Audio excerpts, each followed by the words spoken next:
El 31 de julio de 2024, la noticia del asesinato de Ismail Haniyeh, líder de Hamás, en Teherán, capital de Irán, comenzó a resonar a nivel mundial.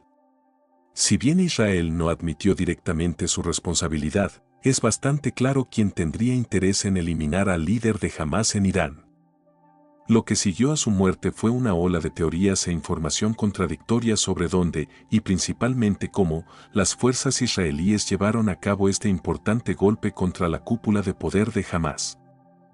Si eres creyente, una persona de fe, suscríbete, deja tu like, para seguir creando contenido de alto valor espiritual como este. Recuerda que por el oír viene la fe.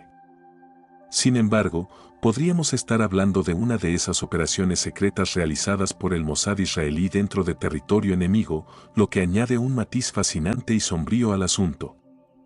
Aun cuando hay más dudas que certezas, hoy analizaremos toda la información disponible para dar a conocer lo que se sabe del asesinato de Ismail Haniyeh, ex líder de Hamás, en lo que podría ser el comienzo de una gran guerra regional en Medio Oriente. Para comenzar, exploremos rápidamente quién era Ismail Haniyeh y por qué su muerte representa un suceso tan significativo y crítico en el marco del conflicto entre Israel, Hamás e Irán. Ismail Haniyeh nació el 29 de enero de 1963 en el campo de refugiados de Al-Sati, en la Franja de Gaza, entonces ocupada por Egipto. Los padres de Haniyeh habían sido expulsados de sus hogares por milicias judías, marcando así su vida con el sello del conflicto árabe-israelí desde su nacimiento. A los veintitantos años, se convirtió en uno de los primeros miembros de Hamás tras la fundación de esta organización durante la primera intifada contra Israel en 1987. A lo largo de su vida, Ismail Haniyeh enfrentó encarcelamientos, pasando más de 3 años en prisiones israelíes y sobrevivió al menos a un intento de asesinato. A pesar de estos desafíos, siempre se mantuvo cerca del núcleo de poder en Hamás y, finalmente, en 2017, fue elegido como jefe del buró político de la organización. Su relevancia política, sus labores diplomáticas y, sobre todo, la amenaza de una muerte casi segura si se quedaba en Gaza, lo llevaron a establecerse en Doha, Qatar, en el año 2019, desde donde el brazo político de Hamás tenía oficinas. Ya en julio de 2024, Ismail Haniyeh viajó a Irán, uno de los principales aliados de Hamás, para asistir a la toma de posesión del nuevo presidente iraní, Mahmoud Pezeshkian. Fue allí donde, según múltiples fuentes y reportes, Haniyeh fue asesinado en un operativo atribuido a Israel y, más específicamente, al Mossad. Los reportes sugieren que la inteligencia israelí comenzó a actuar en cuanto Haniyeh confirmó su participación en el evento, interceptando comunicaciones que revelaron su ubicación exacta. Esto desencadenó semanas de meticulosa planificación, culminando en su asesinato.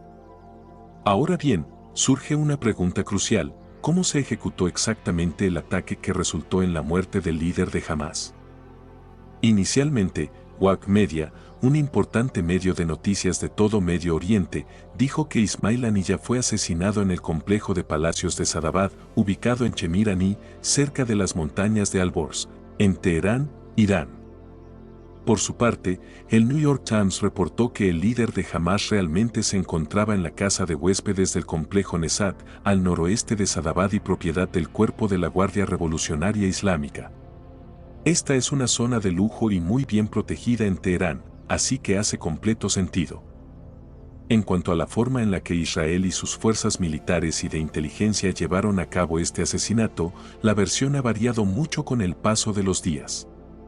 En primera instancia, medios libaneses e iraníes decían que fue un misil guiado de largo alcance lanzado desde fuera de Irán. Otros medios, como Sky News Arabia y Canal 12 de Israel, se sumaron a esta versión, pero diciendo que el misil fue lanzado desde dentro de Irán. Esta contradicción no es algo menor, ya que es una gran diferencia si el misil fue lanzado desde dentro o no de Irán. No solo evidencia aún más las fallas de la defensa iraní, sino que muestra a Israel operando debajo de las narices de las fuerzas de su gran rival. Por supuesto, poco tiempo después de esto, comenzaron a circular rumores de que Israel había usado un caza estadounidense F-35 Lightning II en su versión israelí, Adir. uno de los únicos aviones militares israelíes con las suficientes capacidades furtivas para llevar a cabo exitosamente una misión como tal. Sin embargo, al analizar técnicamente y de manera objetiva las distancias, el armamento disponible y las probabilidades de un hipotético reabastecimiento de combustible en el aire, la situación se complica demasiado. Dado los 1.600 kilómetros que separan la base aérea de Nevatim, donde están los F-35 israelíes, hacia Teherán, Irán, y considerando un viaje de ida y vuelta y la alta precisión requerida para un misil aire-tierra de largo alcance, esta versión se torna muy improbable. La complejidad logística y técnica para llevar a cabo tal operación desafía la factibilidad de este escenario. Y si me preguntas a mí, a pesar de que el F-35 es uno de los cazas más avanzados y de la existencia de misiles altamente sofisticados, considerando los múltiples sistemas de defensa y radares modernos de Irán, no creo que haya sucedido de esta manera. Al mismo tiempo, las imágenes difundidas del complejo después del ataque revelan que, aunque la explosión devastó la habitación de Ismail Haniyeh, el resto del edificio sufrió solo daños mínimos. Incluso Ziad al-Nahla, líder de la Yihad Islámica Palestina, estaba en la habitación contigua en el momento del ataque y salió ileso. Esto subraya la precisión selectiva del impacto. Un misil de largo alcance probablemente habría hecho pedazos una cuarta parte del edificio, lo cual no refleja lo que sucedió. Pocos días después del incidente, incluso el New York Times, apoyándose en información suministrada por varios funcionarios de Medio Oriente, incluidos iraníes, publicó una imagen del edificio donde se produjo el ataque. Como puedes observar en esta foto, el edificio no está en ruinas, solo una sección resultó dañada. Además, el artículo del New York Times señalaba que, de acuerdo con sus fuentes, lo que realmente ocurrió fue que Haniyeh fue asesinado mediante un dispositivo explosivo oculto en su habitación, el cual fue detonado de manera remota. Si bien esta teoría en una primera instancia suena mucho más posible y lógica, las dudas siguen nublando la situación, ya que no hay un acuerdo todavía sobre cómo y cuándo fue colocado el dispositivo en su habitación, ni siquiera sobre quién lo hizo y quién lo activó a la distancia. Según informó el New York Times, por sus fuentes anónimas, el dispositivo explosivo fue introducido de contrabando en el complejo fuertemente custodiado aproximadamente 2 meses antes de su detonación, justo en el momento en que se confirmó que Haniyeh estaba en su habitación. Esta anticipación no solo demuestra que el ataque fue meticulosamente planificado, revelando un trabajo de inteligencia excepcionalmente sofisticado, sino que también resalta significativas fallas en las medidas de seguridad iraníes. Sin embargo, informes más recientes de otros medios sugieren que la bomba pudo haber sido colocada en la habitación unas 9 horas antes del atentado, lo que parece un poco más plausible. En cuanto a quien colocó la bomba, por primera vez parece haber un consenso general entre los medios. Aparentemente, fueron miembros de seguridad de los cuerpos de la Guardia Revolucionaria Islámica, quienes, habiendo sido reclutados previamente por el Mossad israelí, llevaron a cabo la instalación del explosivo en la habitación de Haniyeh. Sí, parece sacado directamente de una película, pero esta no sería la primera vez que el Mossad ejecuta un asesinato contra un objetivo de alto valor en territorio enemigo. Ahí tenemos el caso del científico nuclear iraní, Mohsen Fakhrizadeh, sobre el cual ya hice un video. Agentes israelíes lo asesinaron utilizando una ametralladora controlada remotamente en pleno territorio iraní, y lo más sorprendente es que nadie fue capturado. El medio Jewish Chronicle, con base en Londres, ha proporcionado detalles extremadamente precisos sobre el incidente, aunque no ha especificado sus fuentes, así que tomemos esto con pinzas. Según Jewish Chronicle, el dispositivo explosivo, del tamaño de un ladrillo plano de 7.5 centímetros de ancho por 15 centímetros de largo, fue colocado debajo de la cama de Haniyeh por 2 miembros de los cuerpos de la Guardia Revolucionaria Islámica. Incluso reportaron que este acto fue registrado por las cámaras de seguridad del complejo, las cuales captaron a los 2 hombres ingresando a la habitación con una llave, saliendo tras colocar la bomba, dirigiéndose a la entrada principal del complejo, subiéndose a un auto negro y retirándose sin ningún inconveniente. Según Jewish Chronicle, estos individuos fueron extraídos de Irán por el Mossad apenas unas horas después, Lo que también explicaría por qué hasta ahora Irán no ha dado a conocer públicamente a las personas que participaron directamente en el asesinato. La detonación de la explosión ocurrió a la 1:37 de la madrugada, justo después de que Ismail Haniyeh regresara de la ceremonia presidencial y se acomodara en su habitación para descansar. La explosión no solo acabó con su vida, sino también con la de su guardaespaldas, Bassem Abu Saban, quien estaba fuera de la habitación custodiando la puerta. Abu Saban también era un militante de Hamas, miembro de las fuerzas NBA de las brigadas Al-Assam, buscado por el Mossad por su participación en el ataque de Nahalos en 2014, el cual resultó en la muerte de 5 soldados israelíes. Volviendo al momento de la explosión, se generó un intenso debate sobre quién y cómo se activó el dispositivo. Una versión sugiere que la activación fue automática o incluso por un robot, pero la mayoría de los reportes apuntan a que agentes del Mossad en territorio iraní estuvieron involucrados. Según Jewish Chronicle, agentes del Mossad estaban camuflados y posicionados en los árboles cercanos al complejo, esperando que se encendiera la luz en la habitación de Haniyeh para detonar el explosivo. El asesinato de Ismail Haniyeh, aunque oscuro y complejo, resalta la profundidad del conflicto en el Medio Oriente, donde la venganza y la violencia parecen no tener fin. Desde una perspectiva bíblica, Jesús nos enseña en Mateo 26:52, vuelve tu espada a su lugar, porque todos los que tomen espada, a espada perecerán. Este pasaje nos recuerda que el ciclo de violencia solo engendra más violencia, perpetuando el sufrimiento y la muerte. La operación meticulosa y mortal que llevó a la muerte de Haniyeh podría ser vista como un acto necesario para algunos, pero también es una manifestación de la imparable espiral de represalias que ha caracterizado la historia reciente de la región. Como observadores, debemos reflexionar sobre las palabras de Romanos 12:19, donde se nos dice: no os venguéis vosotros mismos, amados míos, sino dejad lugar a la ira de Dios, porque escrito está: mía es la venganza, yo pagaré, dice el Señor. Este recordatorio bíblico nos llama a confiar en la justicia divina en lugar de buscar la venganza por nuestra cuenta. En un mundo donde la violencia sigue siendo una opción frecuentemente elegida, el desafío es encontrar caminos hacia la paz que no perpetúen el ciclo de destrucción.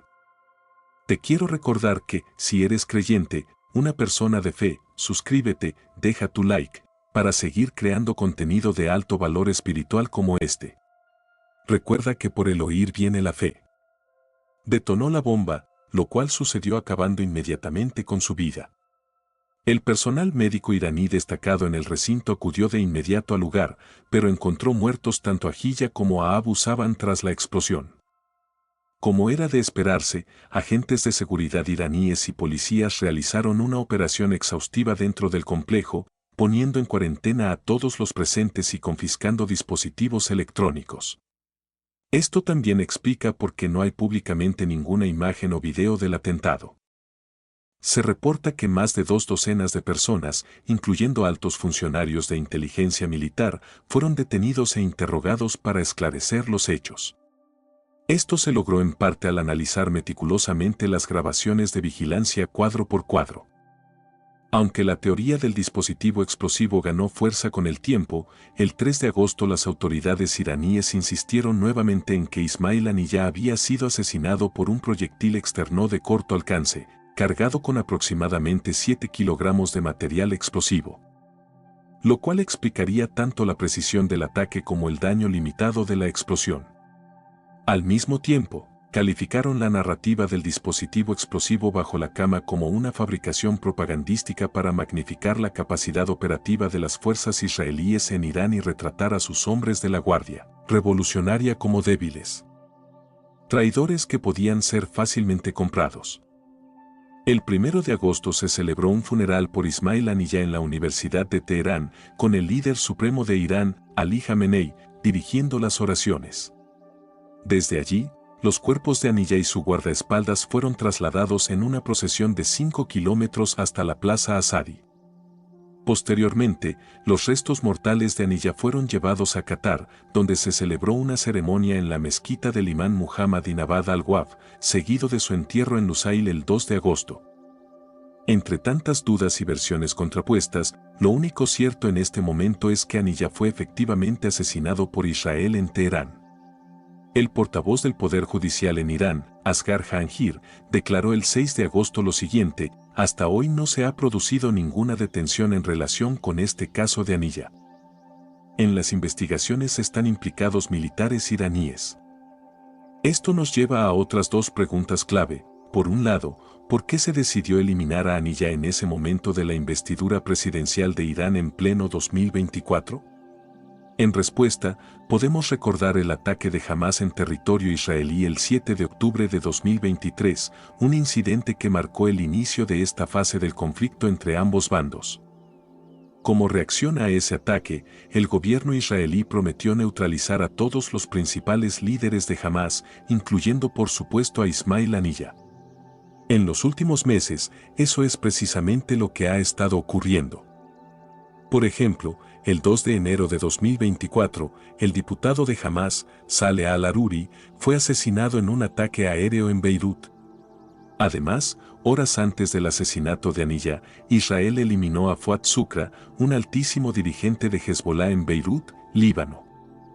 Y esto no es todo. En abril de 2024, 3 hijos y 4 nietos de Ismail Haniyeh fueron reportados como asesinados por Israel en la Franja de Gaza, lo que refuerza la percepción de que el líder político de Hamás también era un blanco prioritario en esta escalada del conflicto.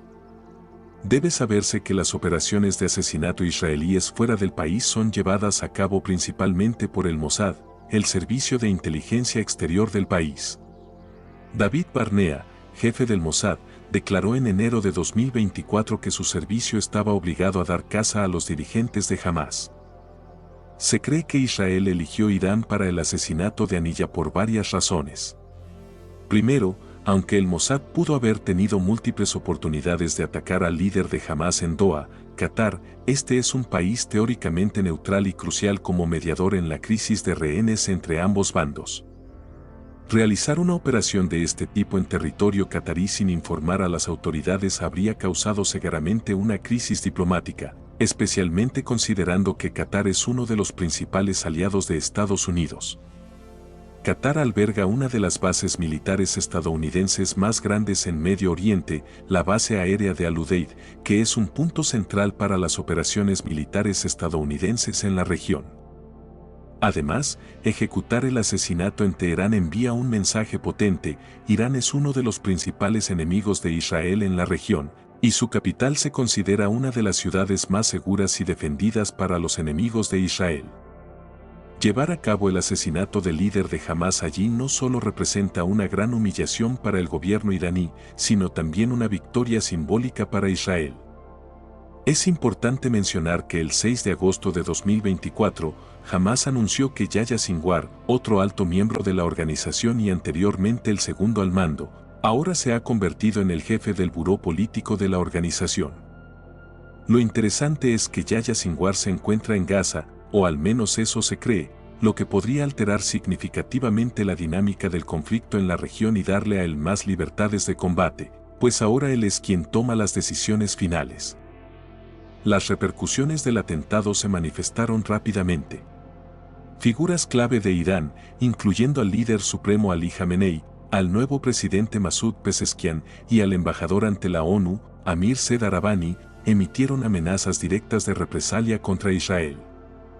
Además, el jefe de Estado Mayor de las Fuerzas Armadas iraníes, Mohammad Bagheri, insinuó que la respuesta podría formar parte de un esfuerzo coordinado con el eje de la resistencia. Esta es una alianza militar que incluye a Irán, Siria, Hezbollah, Irak, los hutíes y varias milicias palestinas. Este entrelazamiento de conflictos regionales subraya cómo las tensiones pueden escalar rápidamente y potencialmente desencadenar consecuencias globales, incluida la posibilidad de una guerra abierta en todo Medio Oriente. Esta situación tan tensa y conflictiva nos recuerda las palabras del apóstol Pablo en Romanos 12:18: si es posible, en cuanto dependa de vosotros, estad en paz con todos. A pesar de las diferencias políticas, religiosas y territoriales, la paz debería ser siempre la meta. La violencia solo engendra más violencia, y aunque los actores involucrados buscan justicia desde su perspectiva, el ciclo de represalias puede llevar a la destrucción de muchas vidas inocentes. Además, Mateo 5:9 nos enseña, bienaventurados los pacificadores, porque ellos serán llamados hijos de Dios. En medio de tanta violencia, quienes promueven la paz son los verdaderos héroes y reflejan el amor y la voluntad de Dios en un mundo necesitado de reconciliación. Muchas gracias por ver el video hasta el final. Si eres creyente, una persona de fe, comparte este video con alguien más. Recuerda que, por el oír viene la fe. Gracias por suscribirte, deja tu like. Ahora puedes dejar tu comentario.